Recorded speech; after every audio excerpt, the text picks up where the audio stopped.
Shabbat Shalom, hermanos. Vamos a dar continuidad al libro de Marcos. Recordemos que se llamaba Johanán Marcos. Entonces, este es el capítulo 2, el que vamos a ver esta noche en nuestro Shabbat. Me ha dicho en el Shabbat del Señor, en el cual nos invita a participar. Así que vamos a iniciar recordando que vimos en el capítulo 1. Acuérdense que en el capítulo 1 se nos enseñó sobre que Marcos en realidad se llamaba Johanán Marcos, o sea, Juan Marcos, y el capítulo 1 nos enseña a qué vino Yehoshua HaMashiach, cuál era su objetivo, cuál era su misión.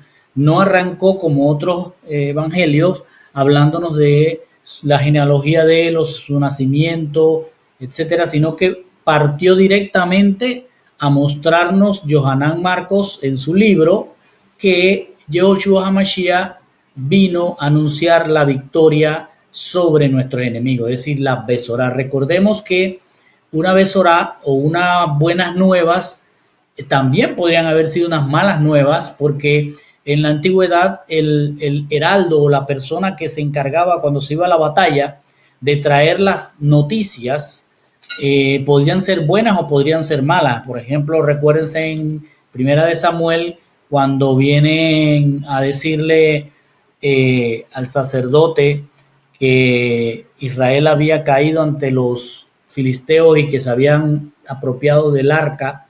Eso era una mala noticia. Entonces el heraldo que llegó allí a anunciar eso trajo malas noticias. Pero en este caso, esta Besorá es buenas nuevas que anuncian que Yehoshua ha venido a la tierra a dar la buena noticia de que el diablo, es decir, Satanás, sus huestes que han convertido este mundo en lo que es, han sido derrotados y que es cuestión de esperar ese juicio. Entonces vimos que el capítulo 1 nos habla de las cosas propias a la que vino Yehoshua. O sea, por eso está el versículo aquel que a qué vino Yehoshua, a las cosas propias de él, y los propios a él no recibieron. Eso es lo que vamos a ver. ¿Qué significado tiene ese versículo que dice a las cosas propias vino?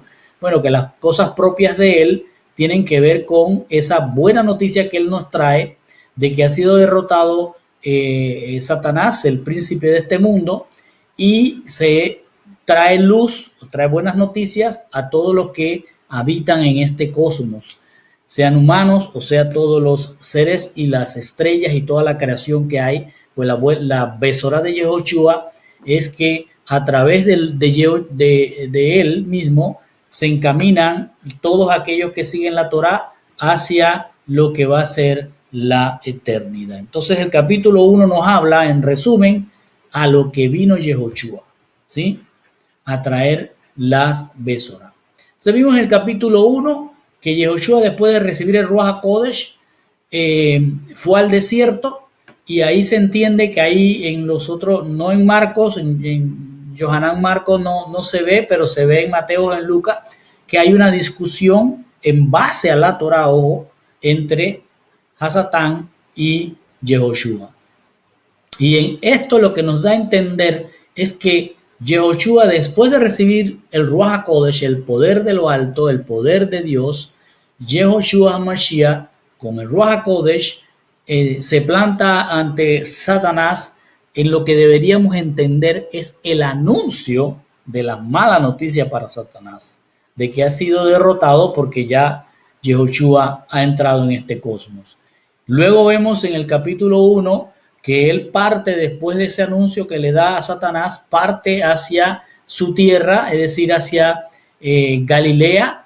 Y aquí pueden apreciar en este mapita lo que era Galilea en ese momento. Más o menos por aquí está Nazaret y aquí está Cafarnaúm y los demás poblados que vamos a ir viendo dentro del el desarrollo del libro. Después que él llega a Galilea, él va a escoger sus 4 primeros talmidín, no discípulos. Talmidín en el hebreo significa aquellos que son alumnos y que van a imitar a su maestro. Entonces, se traduce mucho del griego discípulo, pero en realidad la palabra en hebreo es talmidín, es decir, alguien que es un estudiante que va a hacer lo mismo que aprendió de su maestro, que debe hacer lo mismo que aprendió de su maestro. Es decir, todo aquel que iba a un rabino o un rabí, porque no había rabino en ese momento, un maestro, un rabí, iba a aprender de ese maestro, pero para emularlo, para duplicarlo, para ser igual a él y hacer más talmidín. Eso es lo que el Señor muestra cuando entra a Kefar Nahum, y aprendimos que Kefar Nahum viene de calafatear, ¿sí? Y entonces está entrando a Cafarnaúm para enseñar las buenas nuevas. Y allí anuncia en Cafarnaúm las buenas nuevas, mostrando esas buenas nuevas. ¿Cómo las muestra? Cuando el adversario, Satanás, es echado fuera de las personas en las cuales él se había apropiado. Es decir, es una simbología clara de que las buenas nuevas empezaron a hacerse realidad, como lo vemos en el pasaje que dice, e inmediatamente hubo en la casa de reunión de ellos, es decir, en el capítulo 1 lo vimos, que cuando él entra a la casa de reunión de ellos, es decir, a la sinagoga en griego, terminó siendo sinagoga en español, Yeshua entra y cuando él empieza a hablar, a dar la palabra, que la vieron como algo muy diferente a lo que le enseñaban los escribas, entonces un hombre con un espíritu inmundo, es decir, con un ruach tumá o con un abtumá, es decir, alguien que origina inmundicia, eso es lo que quiere decir un espíritu inmundo, es un ruach tumá o un abtumá, un padre de inmundicia que agrega o riega inmundicia a los demás. Entonces este hombre con ese ruach tumá o ese abtumá, ese origen de inmundicia, gritó diciendo, y escuche bien, gritó diciendo, ¿qué para nosotros y a ti, Yeshua Nosri? Es decir, ¿qué hay entre tú y nosotros, Yeshua de Nazaret? Es decir, le está diciendo que ellos todavía están rebelándose a pesar de que ya les llegó la mala noticia de que están derrotados, y estos preguntan, ¿viniste a destruirnos? Es decir, ya ellos tienen entendido que se le ha dictaminado la sentencia, la mala noticia. Y luego dicen, sabemos que tú eres Hakadosh de Hashem, el santo de Hashem. Es decir, ya el demonio sabe que cuando Yeshua puso los pies sobre la tierra y estuvo con su poder, la llenura de su poder, la llenura de su Ruach Kodesh, entonces fue dictaminada la sentencia de destrucción de Satanás. Y luego que esto ocurre, vimos en el capítulo 1 que él llevó la Besorá, es decir, las buenas nuevas, a todo Galilea, y fíjense, expulsando a los Shadim, a los demonios. Es decir, que el capítulo 1 muestra cómo él está dando la buena noticia de que Satán está derrotado, y muestra cómo es esa derrota, que todos son expulsados, son echados fuera de esa tierra. Ya esto lo había anunciado Isaías 9:1, que dice, pero no habrá más oscuridad para la que estaba en angustia como en tiempos pasados. Él trató con desprecio a la tierra de Zabulón y a la tierra de Neftalí. Es decir, nos da diciendo que Yehoshua, en el tiempo cuando se mostró con su poder, con su Ruach HaKodesh, y por el desprecio que hace Zabulón y Neftalí, aquí Zabulón y Neftalí es la representatividad de todo el pueblo que lo despreció en aquel entonces. Y aquellos que fueron llamados Neftalí y Zabulón se establecieron en este territorio. No sé si lo recuerdan, pero lo vimos en las parashá de la Torá. Neftalí estaba ubicado aquí y Zabulón estaba ubicado de este lado. Y resulta que Cafarnaúm está entre ambos. Entonces, lo que muestra Isaías, que está viendo muchos años antes de que Yeshua llegara, está mostrando aquí unos 600 años antes o 700 años antes, está mostrando que Yehoshua iba a venir a traer luz a estos que se habían perdido. Y le dice, pero después, a esta tierra a la que él vino, la hará gloriosa por el camino del mar al otro lado del Jordán, Galilea de los gentiles. Entonces le está hablando, si ustedes ven, aquí no les está hablando a judíos, le está hablando a gentiles, a todos los gentiles que después vinieron de aquellas tribus esparcidas a todo el mundo y que pertenecían al reino del norte. Entonces, claramente la Torá que ya hemos recorrido da el anuncio de que esto iba a ocurrir, que iba a darse primero las Besorá, las buenas nuevas en este territorio de oscuridad. ¿Por qué? Porque este territorio que había sido donde habían sido expulsados todas las 10 tribus, había sido rellenado o llenado con gente venida de Babilonia y de Asiria, de Babilonia del norte. Habían llegado aquí y se habían establecido gente adoradora de Satanás y de todos sus seguidores.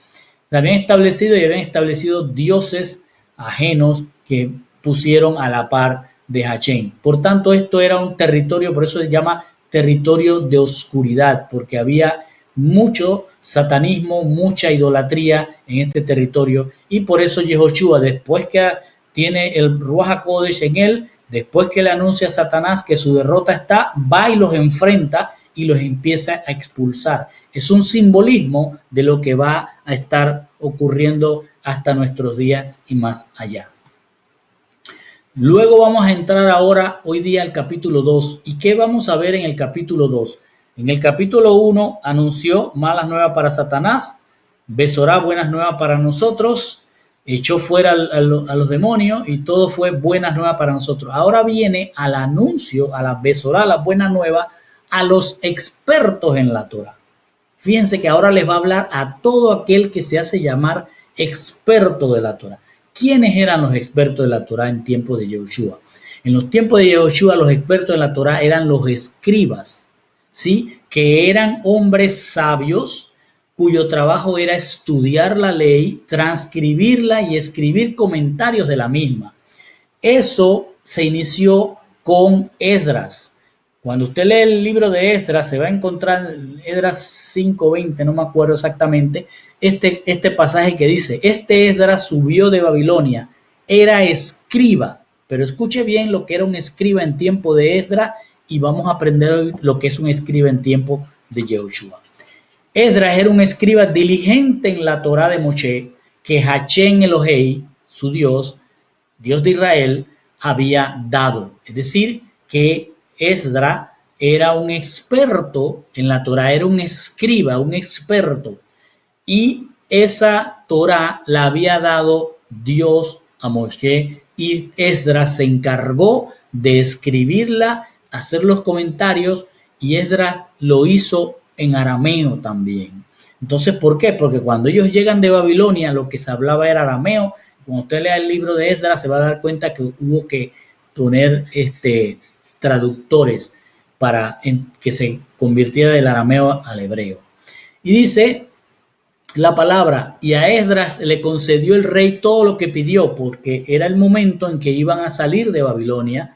En ese momento ya Esdras era un escriba, un experto en la Torá, y el rey se lo concedió, no porque el rey se lo concediera que se regresaran, sino porque Dios había mandado la orden sobre Ciro para que la mano de Dios empujara a que todos aquellos hebreos que estaban en Babilonia regresaran. Por tanto, entiéndase, Esdras era un escriba diligente de la Torá. Vamos a ver cómo son los escribas a los que Yeshua les va a anunciar la Besorá en este capítulo. Y después de unos días, dice el capítulo 2, versículo 1 al 12, y después de unos días volví a entrar a Cafarnaúm, es decir, va Yehoshua a regresar de nuevo a Cafarnaúm, y cuando supieron, que él estaba en la casa. ¿En qué casa? Pregúntese, porque todo esto usted lo tiene que ver en el contexto de lo que está ocurriendo.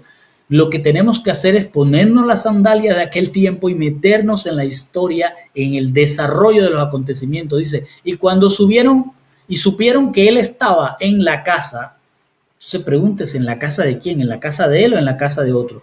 En la casa de Simón, porque Simón es el que vive en Cafarnaúm con su suegra y su esposa. Entonces, cuando él llega a esa casa, se reunió mucha gente, dice, pero no pudo contenerlos porque toda la casa estaba llena hasta la puerta. Y vinieron a él 4 hombres que llevaban un hombre inválido en una cama. Y como no pudieron presentarlo delante de él, claro, porque no podían entrar, subieron al techo de la casa y abrieron el techo.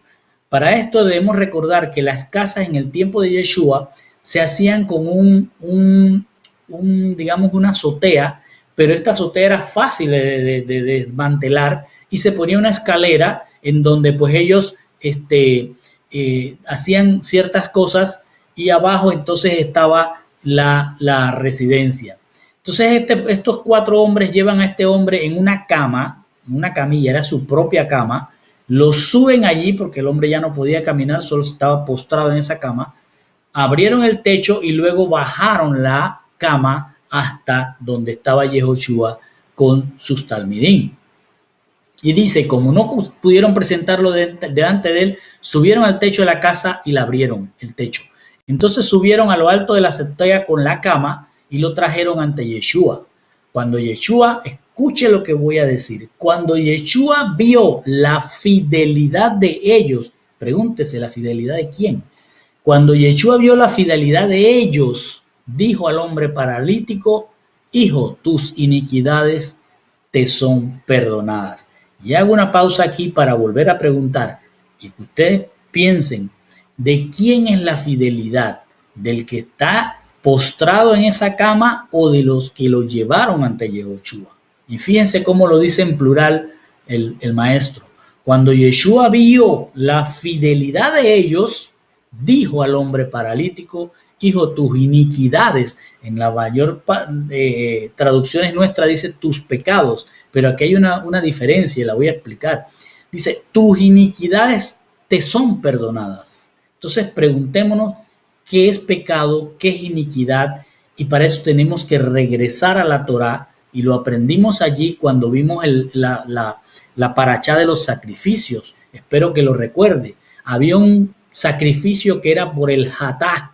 El hatá significa pecado. Entonces se llevaba un macho cabrío, un macho cabrío y se hacía el sacrificio por el hatá, por el pecado. Luego está la palabra abón, que significa iniquidad, que no es lo mismo que pecado. Y también está la palabra peshá, que es rebelión. Pecado, en el concepto hebreo, es error, es errar la Torá. Si la Torá te dio una instrucción y tú no la hiciste, erraste, pero tienes la oportunidad de presentar un sacrificio por el pecado. Y eso lo pueden leer otra vez en Levítico capítulo 4. Se llevaba entonces aquel sacrificio y se pedía la reconciliación con Hashem por el error, por haber errado la Torá. Ahora, iniquidad, que es a lo que se está refiriendo este pasaje, es otra cosa. Iniquidad es perversidad, depravación, es ocultar un pecado y no corregirlo. Y ojo, la iniquidad no tiene sacrificio. Entonces piense usted, si había un templo, si este hombre está paralítico y así como estos 4 lo llevaron ante Yehoshua, ¿por qué no lo llevaron al templo para que sacrificaran un animal y derramaran su sangre por el pecado? Porque no era pecado, era iniquidad. Iniquidad no tiene sacrificio. Lo pueden leer en el Génesis 15:16. Y luego está la rebelión. ¿Qué es la rebelión? Es la acumulación de iniquidad. Esto tampoco tiene perdón. La rebelión es cuando el pecador, el que hace iniquidad, es decir, el transgresor, que se vuelve ya un pervertido, un depravado,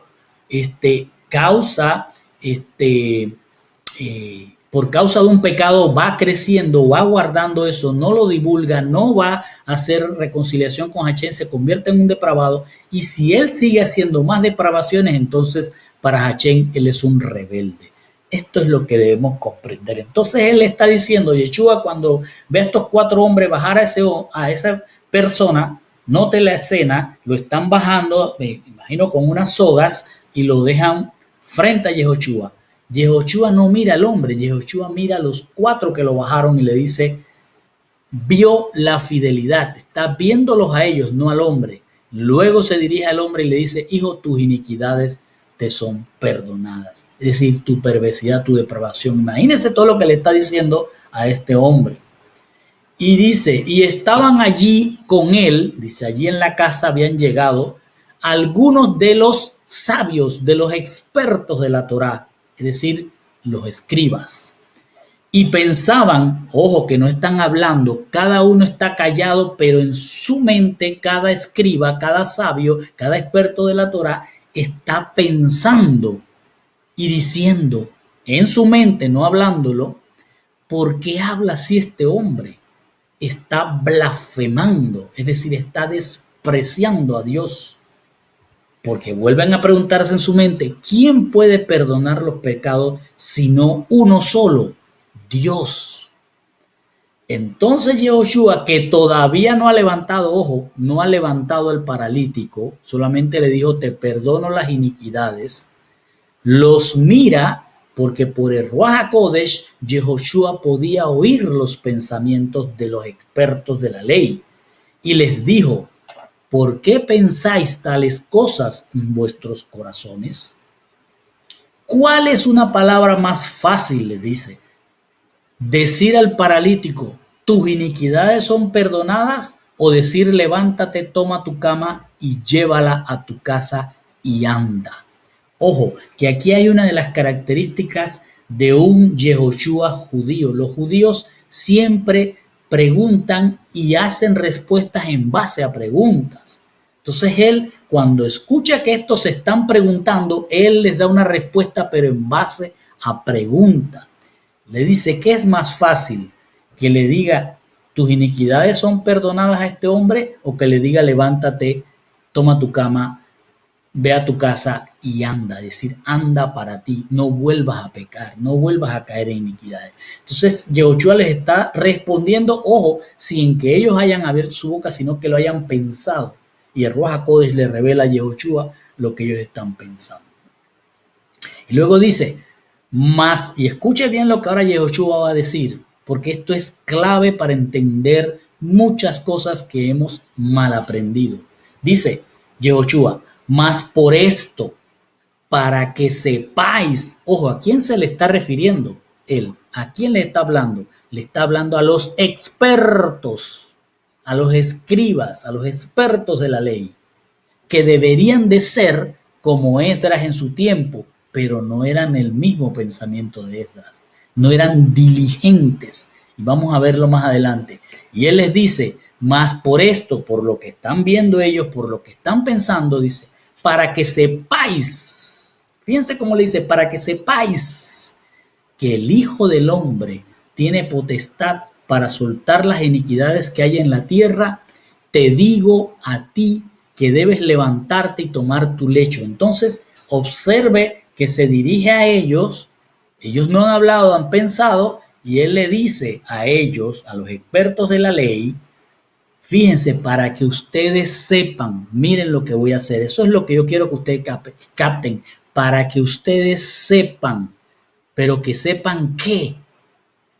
¿Qué es lo que deben saber los expertos de la ley? Pues tenían que saber que enfrente de ellos estaba el Hijo del Hombre. Y eso es algo que voy a explicarlo porque es muy importante y es extremadamente importante que usted lo capte. Dice, para que sepáis que el Hijo del Hombre tiene potestad para soltar las iniquidades que hay en la tierra, te digo a ti que debes levantarte y tomar tu lecho. Ahora sí le dirige al hombre la palabra. Primero le perdonó las iniquidades y ahora le dice, como yo soy el Hijo del Hombre, entonces yo tengo poder para decirte, levántate y toma tu lecho. Dice, e inmediatamente se levantó, tomó su cama y caminó delante de todos, de tal manera que todos estaban asombrados y bendijeron a él diciendo, desde la antigüedad no hemos visto nada parecido a este asunto. Lo que quiero que aprecie ahora es que todo esto ha sido una presentación del Hijo del Hombre, de Yehoshua HaMashiach, a los expertos de la Torá, a los que se hacían llamar los expertos de la Torá. Ojo, que como Edras debían haber sido diligentes en la Torá de Moshe, pero en realidad cuando Yehoshua los confronta, no eran como Esdras, no eran diligentes en la Torá, sino que manipulaban la Torá y la habían cargado con palabra de hombre. Entonces, cuando nosotros vemos esto, tenemos que ver a un Yehoshua que es un sanador, pero es un Yehoshua que es hijo del hombre, que además, como los sabios pensaron en sus mentes, este hombre está blasfemando porque solo hay uno que puede perdonar pecados. ¿Qué es lo que le está diciendo? Él está diciendo, para que sepáis quién soy yo, el único que perdona pecados. Eso es lo que le está dando a entender él. Es lo mismo que en Éxodo 15:26 vemos cuando él saca al pueblo de Egipto y los lleva camino al Sinaí. Dijo él, si escucha, habrás de Shema, si escuchas bien, habrás de entender la voz de Adonai tu Dios, y lo recto ante sus ojos hicieres, y Chomer, dice, si Shema y Chomer, sus preceptos, y observarás sus estatutos inamovibles, ninguna de las enfermedades que impuse a Egipto impondré sobre ti, ya que yo soy Adonai, tu Rafa, tu sanador. Entonces pongas a pensar qué pasaba con este hombre, por qué le dice a ellos que los 4 guardaron la fidelidad, pero este hombre le tuvo que perdonar las iniquidades. Piensa un poco sobre eso. Entonces quiero explicar algo muy importante, porque el Señor le dice a los expertos, ojo, a los expertos de la ley, hey, para que sepáis que este que está aquí frente a ustedes es el Hijo del Hombre. Entonces, ¿qué es esto del Hijo del Hombre? En hebreo, el Hijo del Hombre es Ben Ha-Adam, es decir, Ben Hijo, Ha el Adam Hombre. Ben Ha-Adam. Esto, en el tiempo que Yehoshua inició su ministerio, Ben Ha-Adam, el Hijo del Hombre, era parte de la teología, del pensamiento hebreo, que no vamos a entender si miramos la Biblia con ojos de griegos o ojos de nuestros países, sino que tenemos que adentrarnos en la teología, en el pensamiento hebreo y darnos cuenta que cuando él habla y dice el Hijo del Hombre, está hablando de un concepto, de una teología, no que él sea un hijo de hombre, sino que él es la teología o parte de la teología que se manejaba en ese entonces. En la teología hebrea, Ben Adam es lo que Daniel ve en su visión. En Daniel 7:3 dice, y seguí mirando en las visiones nocturnas, y he aquí con las nubes del cielo venía como un Barenash. Ahí Daniel lo dice en arameo, que es Barenash, es hijo del hombre, pero esto se traslada a el hebreo que es Ben Hadam. En Daniel dice Barenash, el hijo del hombre, que se dirigió al anciano de día y fue presentado ante él. Entonces note aquí, viene con las nubes del cielo. ¿Quién? El Barenash, el hijo del hombre. Entonces, esto es una teología. El Hijo del Hombre es el que está en el cielo, es el que está ante el anciano de días, y es ese Barenash, es el Ben Adán, es el único que puede perdonar pecados. Entonces él está diciendo, para que ustedes sepan que esta teología que ustedes expertos de la ley manejan como Barenash o Ben Adán, aquí lo tienen enfrente. Y por eso yo le puedo decir a este hombre, levántate y vete a tu casa con tu cama. Si es un concepto teológico, no es refiriéndose literalmente a un hijo del hombre, sino a un concepto de que es el Ben Adán es el mismo Hashem, es el mismo Yehoshua, la misma persona. Él es el que perdona todas tus iniquidades, el que sana todas tus enfermedades. Salmo 103.3. Te está diciendo, este Ben Adán es el único que perdona iniquidades, es el único que sana. Este Barenash, este Ben Adán.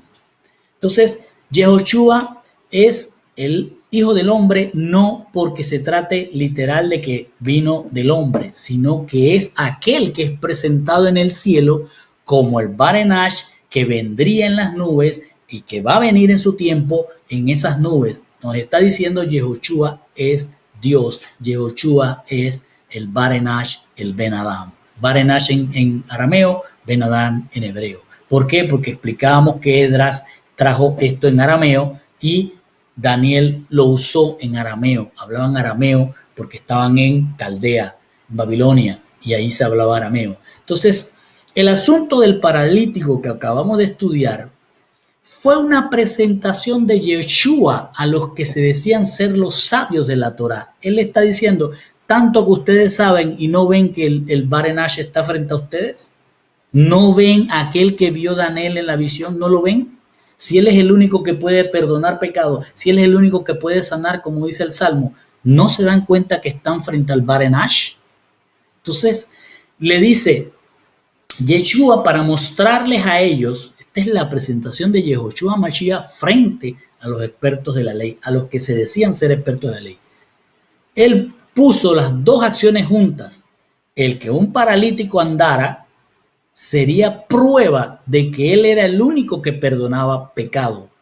Por eso les dijo, para que sepáis, es decir, está poniendo primero que él camine y que él pueda quitar iniquidades. Las dos cosas. Puedo hacer el milagro y ¿por qué lo hago? Porque yo soy el Barenash. Le está diciendo, el andar del paralítico sería prueba de que él era el único que perdonaba pecados. Por eso les dijo, para que sepáis que el Barenash tiene potestad para soltar las iniquidades que hay en la tierra. Él se estaba presentando como el heredero del reino de Dios que había llegado del cielo desde la eternidad, el heredero que puede dar herencia. Y aquí vuelvo a retomar Ben Adam. Ben Adam también en esa teología hebrea significa el heredero del reino de Dios. Cuando él se presenta a ellos y le dice, ustedes tienen, para que sepan que ustedes tienen enfrente al Barenash, tienen enfrente al heredero del reino de Dios. Tienen enfrente al reino de los cielos. Todo esto se los está diciendo en unas palabras sencillas. ¿Quieren ver que yo lo levanto? ¿Quieren ver que yo le puedo perdonar? Y aún encima de eso le está diciendo, sé que están pensando. ¿Quién puede hacer todo eso? Solo el Ben Adam, el heredero del reino de Dios. Entonces, en el concepto hebreo, el heredero del reino de Dios no es el que heredó y se quedó con la herencia. El heredero es aquel que recibe todo lo que pertenece a él, pero él lo da. Es un heredero que da herencia. Y él mismo se llama el reino de los cielos. Escuche bien, él mismo se llama el reino de los cielos y esto lo ve en Mateo 3:2. Entonces, en pocas palabras les digo, él se mostraba a los sabios de la Torá en el cumplimiento de los Salmos 108, 4, 5. ¿Qué es el hombre para que te acuerdes de él? El Barenash, el Ben Adán, para que lo designes y le haces poco menos que un Elohim y lo rodeas de honra y de majestad. En este salmo se nos está diciendo que el Barenash o el Ben Adán o el heredero del reino de Dios se disminuyó, se hizo poco menos que un Elohim, que un ser divino. Se hizo poco menos, es decir, se hizo carne, pero aún así le das toda la herencia, la honra y la majestad. No sé si me hago entender. Entonces, fíjense cómo esta teología ya estaba, que en Juan 9, 35 a 38 dice, Yeshua oyó decir que lo habían echado fuera y hallándolo le dijo, les recuerdo, este es el pasaje donde el maestro, nuestro Adón, sanó a un hombre ciego de nacimiento. Y luego llaman a este hombre ciego, ¿quién? los expertos en la Torá lo llaman, lo meten allá, hacen una especie de juicio a este hombre y luego, por no encontrar cómo resolver lo que tenían enfrente, porque no han conocido, como estaba el Señor mostrándole a estos expertos que estaban en la casa de Cafarnaúm, que tenían al Hijo del Hombre enfrente y no se daban cuenta. Así también el Sanedrín, cuando tenía este hombre con aquel milagro poderoso que hizo Yehoshua, no entendían lo que pasaba, no entendían que Yehoshua es el Ben Adán, el Bar Enash, el heredero del reino de Dios, y él mismo es el reino de los cielos. Entonces le dice Yehoshua a este hombre que sale del Sanedrín: ¿crees tú en el Hijo del Hombre? Fíjense cómo es una teología, es decir, tú crees que existe, que es verdad, que aquel que vio Daniel en la visión, aquel que va a venir, ya vino, ¿tú crees en él? Y el ciego, que ya no era ciego, respondió y dijo: ¿y quién es, Señor, para que yo crea en él? Y Yeshua le dijo: tú le has visto, y el que está hablando contigo, ese es. Él entonces dijo: creo, Señor, y le adoró. Yehoshua en Juan se está mostrando claramente como el Ben Adam. Le está diciendo a este hombre: ¿tú crees en la teología del Ben Adam?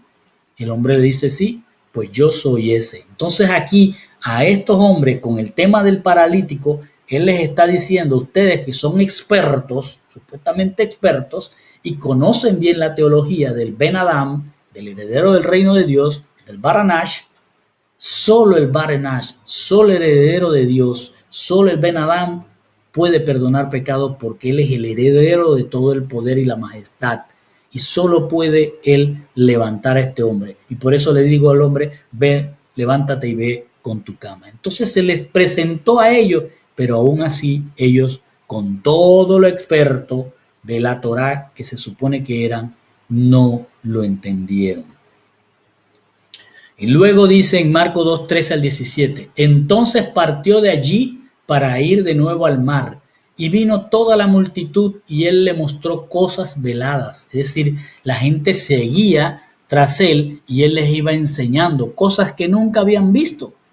Y al pasar por un lugar vio a Leví, Ben Alfeo, es decir, Leví de Alfeo, es decir, Leví el hijo de Alfeo. Entonces junto a la mesa de cambio lo vio, sentado junto a la mesa de cambio, y él le dijo: sígueme. Así que se puso de pie y lo siguió, es decir, Leví se levantó y lo siguió. Acuérdese que Leví es el nombre que más tarde vamos a ver como Mateo, o en hebreo Matillahu. Dice: así que se puso de pie Leví y lo siguió, y sucedió que estando él reclinado a la mesa en casa de él, de Leví, es decir, que después de todo aquello que se van, ya era tarde, se van a comer y se recuestan, porque para comer es como se ve en la figura, se recostaban a una mesa, no había silla como el caso de nosotros, se recostaban y allí se servía la comida, y ahí estaban todos comiendo en la casa de Leví. Entonces dice, estando él sentado, llegaron mucha gente, y sucedió que él, reclinado a la mesa en la casa de Leví, muchos depravados, y aquí hago otro paréntesis, allí dicen las traducciones nuestras, muchos publicanos o gentiles, pero en realidad la palabra la pusieron un poco más bonita al decir publicanos, pero en el griego lo que debieron haber traducido fue depravados. ¿Por qué? Porque un publicano era aquel que colectaba dinero del pueblo por el poder de Roma, y este hombre abusaba de esto, y con ese dinero que él tenía, pues hacía más cosas, y para todos los del pueblo, que eran de quien se quitaban los impuestos, pues lo veían como gente depravada, porque tenían cosas, compraban cosas, hacían muchas cosas con el poder del dinero. Entonces, para ellos, un publicano era una persona depravada, lujuriosa, una mala persona. Y también le dice: muchos depravados estaban, o muchos publicanos y pecadores estaban reclinados con Yeshua, donde en esa casa de Leví comiendo, y dice: y sus talmidim. Recuerde, talmidín es el estudiante que aprende de su maestro y sigue su ejemplo. Y también había mucha gente allí que caminaba tras él, o sea, se ha llegado mucha gente a la casa, igual estaban afuera, otros ya no cabían.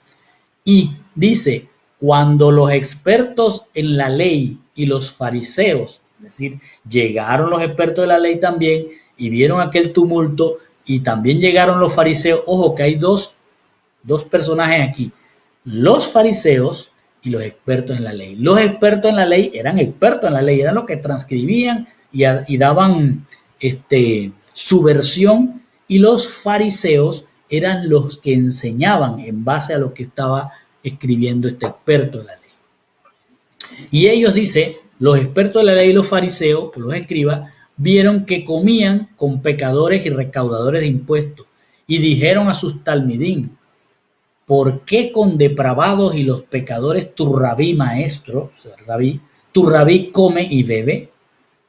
Cuando Yeshua escuchó esto, les dice, los que están, mira lo que va a decir ahora, los que se creen sanos no tienen necesidad de médico, sino los que están enfermos. Y rectifica lo que está diciendo, porque eso es lo que tenemos que comprender. Yeshua nos habla una cosa y él mismo nos dice qué es lo que está diciendo para que lo entendamos. Los que se creen sanos no tienen necesidad de médico, sino los que están enfermos.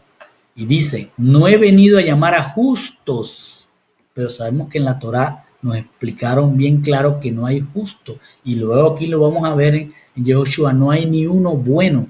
Entonces él está diciendo, no he venido a llamar a aquellos que se creen taor, aquellos que se creen justificados, porque ellos mismos se han justificado, sino a pecadores, aquellos que están tamé, que están contaminados, a cambiar su mente. Esto es lo que dice el hebreo. No he venido a llamar a aquellos que se creen justos, sino a aquellos que están deshabilitados para estar en la presencia de Hashem. ¿Para qué? Para que cambien su mente. Los he venido a llamar para que cambien su mente. Pero aquel que se cree que no necesita, porque no es de sus ovejas, entonces que siga haciendo lo que es.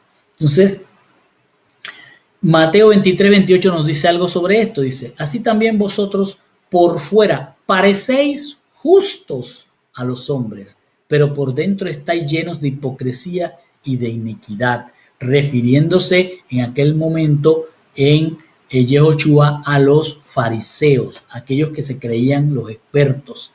Dice en Oseas 6:6, porque deseo que haya gesed, bondad, no sacrificio, obediencia a Dios, es decir, seguir la Torá en lugar de ofrendas quemadas, de holocaustos. Entonces, ya aquí Oseas nos está hablando de que Yehoshua le estaba diciendo, no he venido a aquellos que creen que porque mataron un chivo y su sangre la derramaron, ya son justos. No, he venido a aquellos que siguen la obediencia, que cambian su mente para seguir la obediencia a la Torá.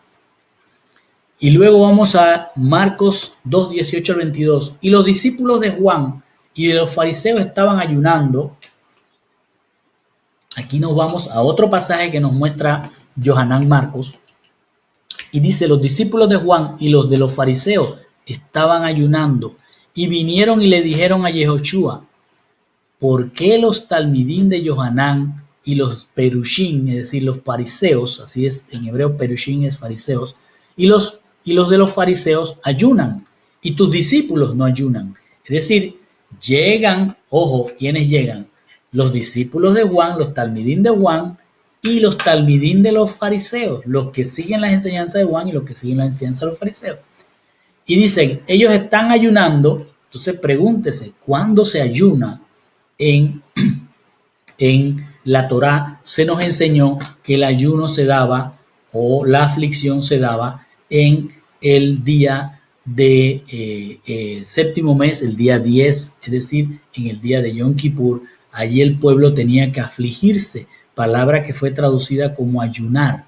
Entonces dice, porque los talmidín de Juan y los de los fariseos ayunan y tus discípulos no ayunan, le están preguntando. ¿Por qué está ocurriendo eso? Y Yeshua les dijo, puede afligirse o puede ayunar los hijos del salón de bodas. Quiero que cuando ustedes lean esto, vayan también a sus Biblias. Allí dicen los amigos del novio, pero en lo literal dice puede ayunar los hijos del salón de bodas. Es una terminología para decir los que están adentro del salón, que vinieron a la boda, mientras el novio está con ellos, es decir, son los que están en el salón, los que son el amigo del novio, que están con él.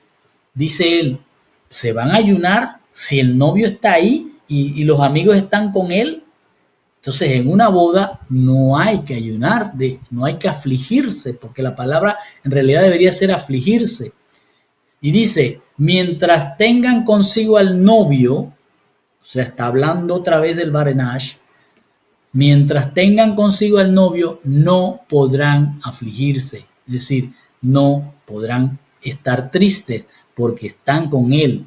Entonces les dice, sin embargo, se acerca el tiempo en que el novio será arrebatado de ti. O sea, se le va a quitar el novio violentamente. Y esto es el Señor anunciándoles que iba a venir la crucifixión. Y dice, y en ese tiempo ayunarán, es decir, se afligirán por muchos días. Escuche bien lo que está diciendo Yehoshua. Mientras esté aquí con ustedes, gócense, no se aflijan, no tienen que ayunar, pero va a llegar el día en que el novio les va a ser arrebatado, les va a ser quitado, él va a tener que regresar al reino de los cielos, y entonces va a venir un tiempo de ayuno, de aflicción, que es el tiempo en el que estamos hasta que él regrese. Por eso dice, ese tiempo se afligirán muchos días. Claro, después de su crucificación y después de que él ascendió al reino de él, a la eternidad, ¿qué nos ha quedado? La aflicción. Por eso él dice, en este mundo tendréis aflicción. Muchos días es hasta que él regrese para que entremos nuevamente en la alegría y dejemos la aflicción. Y luego dice, nadie pone un paño nuevo sobre su vestido viejo, porque de otro modo lo que llena, escuche bien, la plenitud rompería el viejo. Entonces aquí, ojo que a quién le está hablando, usted tiene que ponerse a pensar siempre a quién le está hablando Yehoshua. Aquí le está hablando a los expertos de la ley, ¿sí? Y a aquellos de Juan que estaban todavía en duda, porque Juan, si bien es cierto, fue el que allanó el camino por orden de Hashem, él no era el Barenash. Por tanto, él enseñaba también de su carne, pero el Barenash aquí les está diciendo, escuche bien lo que le está diciendo, nadie pone un paño nuevo sobre su vestido viejo, porque de otro modo lo que llena, es decir, el paño nuevo, la plenitud de ese paño rompería el viejo. ¿Qué está diciéndonos? Que él es el paño nuevo, él es la plenitud que lo llena todo, y todos aquellos a los que él está llamando son el vestido viejo, es decir, el hombre viejo. Entonces, él está diciendo, nadie pone un paño nuevo sobre un vestido viejo, porque de otro modo lo que la plenitud rompería el viejo y el desgarro sería aún más grande. Esto lo que está diciéndonos es, el Señor le está diciendo, tengo que enseñarlos, tengo que educarlos para que no se rompan, tengo que llenarlos para que ellos puedan entender y salgan de ser un vestido viejo. Y luego dice, y no hay hombre que ponga vino nuevo en odres viejos, porque los odres viejos se romperían y el vino se derramaría. Escuche esa belleza. Le está diciendo, yo no voy a venir aquí a sacar a alguien que, ay, sí, yo creo en ti. No, tiene que ir en el camino de la Torá, cambiar su mente para que aquel vino nuevo que está entrando en él no se derrame. Entonces él está hablándonos de que los odres viejos son esas personas, son esos escogidos a los que él les va a dar un vino nuevo.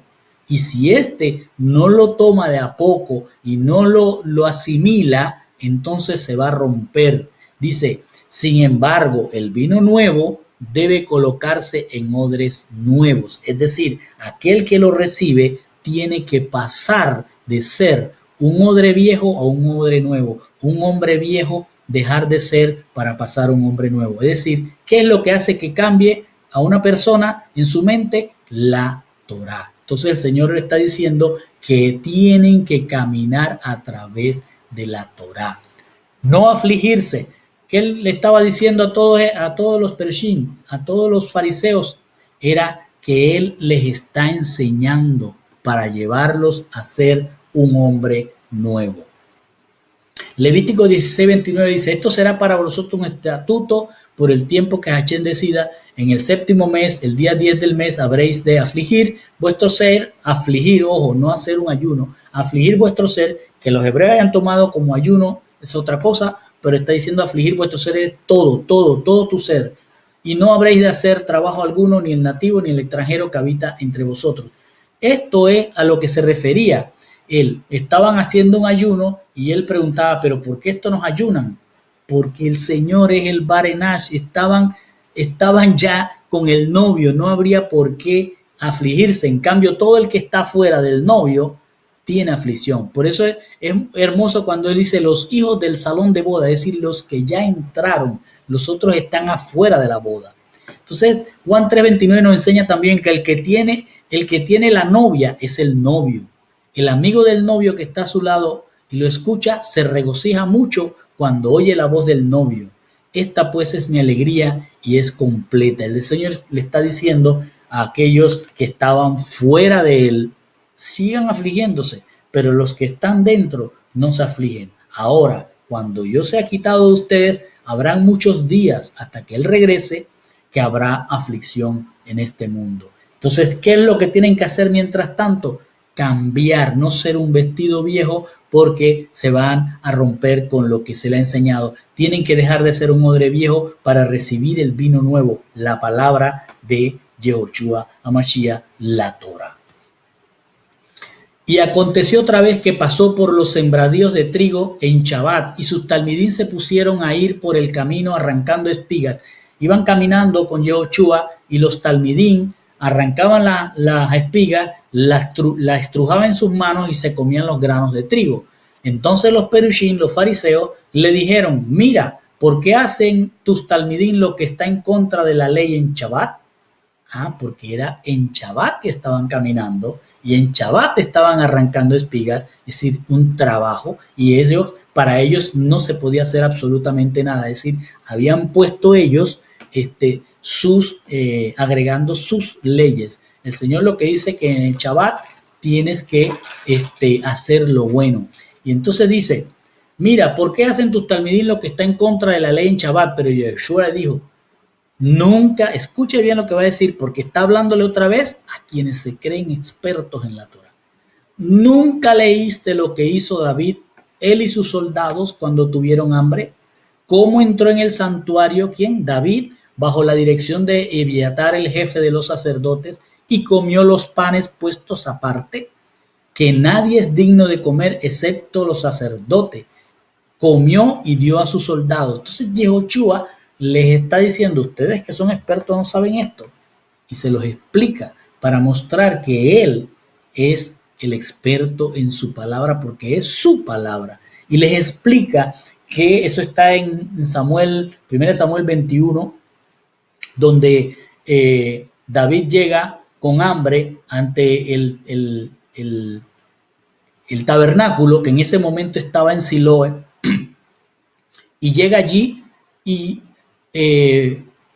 tiene hambre, y el sacerdote le da de los panes. Era en Shabbat que él llegó, y en Shabbat, cuando venía el nuevo Shabbat, se quitaban los panes de la presencia de Hachén, que estaban en la mesa de la presencia frente a la menorá, se quitaban de allí y se ponían panes frescos. Entonces ese pan que se había quitado se lo daban a los sacerdotes, los cuales lo comían en un lugar santo. Entonces el sacerdote, cuando ve a David con hambre, le da estos panes que no podía comer David, pero tiene que captar lo que Yeshua está enseñando. David no era un sacerdote, pero el Señor hizo que esos panes que habían sido puestos aparte para que lo comiera un sacerdote, se lo dio a David y a los hombres de David, los soldados de David. Y dice: Luego de esto dijo Yehoshua, el Shabbat fue hecho por causa del hombre, no el hombre por causa del Shabbat. Luego vuelve a decirles a los Perushim, y por eso el Barenash, el Ben Adam, el heredero del reino de Dios, es Adón, es Señor de todo cuanto hay en el mundo y del Shabbat. Entonces, él está diciendo, Perushim, yo soy, o fariseos, yo soy el Adón de todo. Yo soy el reino de Dios, yo soy el heredero del reino de Dios, yo soy el Barenash, yo soy Hachem. Yo soy el único que quita pecado y yo soy el que decidió que iba a hacer el Shabbat por causa del hombre. ¿Por qué? Porque el Shabbat es un signo, una señal, tal cual dice Éxodo 31:13, mas tú habla a los hijos de Israel diciendo, pero mis Shabbatot, mis Shabbats, habréis de observar, ya que es un signo entre mí y entre vosotros, para vuestras generaciones, para que se haya de saber que yo soy Adonai. ¿Quién le dijo que era? Él es Adón, y aquí le está diciendo desde Éxodo, yo soy Adonai, el que os consagra a vosotros. Entonces Yehoshua le está diciendo a los fariseos en ese momento, estos que están comiendo este trigo son como los de David. David fue ungido rey, no era rey en ese momento, pero el Señor le permitió comer de sus panes. Yehoshua no era sacerdote ni era rey en ese momento y le permitió a sus soldados, es decir, a los talmidim que iban con él, comer de ese trigo que estaba ahí, símbolo de que estaban consagrados como los hombres de David. ¿Por qué? Porque estaban con él. Entonces, ¿quién era este que estaba frente a ellos? El Hijo del Hombre, el heredero del reino de Dios, el Adón, como lo había ya expresado Moisés en Éxodo 31:13, que el Shabbat era para que se dieran cuenta que él es el Adón, que él hizo el Shabbat para consagrarnos, para mantenernos, una señal. Y dice que en Génesis 49:10, no habrá de apartarse el cetro de Yehudá ni el bastón del legislador de entre sus pies hasta que venga Shiloh, y a él obedecerán los pueblos. ¿Por qué les traigo esto? Porque resulta ser que el santuario en aquel momento en el que entró David estaba en un lugar que se llama Shiloh. Shiloh estaba después de Jericó, cuando entró el ejército de Yehoshua, de Josué, entraron y establecieron allí el santuario. Y es a ese santuario donde llegó David y sus hombres. Y ese santuario estaba en Shiloh. ¿Y quién es Shiloh? Shiloh significa el que viene, al que le corresponde. Entonces, cuando nosotros leemos esta profecía en Génesis 49:10, dice, no habrá apartarse el cetro de Yehudá, ni el bastón del legislador entre sus pies, hasta que venga Shiloh. Era decirle a todos aquellos que iban a ser de Yehudá, incluyendo a los fariseos de ese entonces de Yehoshua, que toda esa legislación, toda esa Torah que ellos creían ser los expertos, no les pertenecía y se les iba a quitar. ¿Cuándo? Cuando venía Shiloh, el enviado, el legislador, el que hablaba en parábolas. Todo esto tiene ese significado, a quien le pertenece. Entonces, qué hermoso que nos está diciendo, David entró a Shiloh, y Shiloh, en la palabra más simple, la expresión más simple, la traducción más simple, Shiloh es lugar de descanso. Allí establecieron el santuario en Shiloh, un valle que era lugar de descanso. Entonces David entró al lugar de descanso y comió del pan de vida, que le dio vida a él y a sus hombres. Y ahora él está diciendo, aquí está el Adón, el que es el descanso. El Shiloh había llegado, pero los expertos de la Torah no lo ven, no ven ni al heredero del reino de Dios, no ven al Hijo del Hombre, no ven al Baranash, no lo ven. Y él dice, yo soy el Adón, todo cuanto hay en el mundo es de él y de él es el Shabbat. Él fue el que puso el Shabbat para que fuera una señal entre Él y nosotros.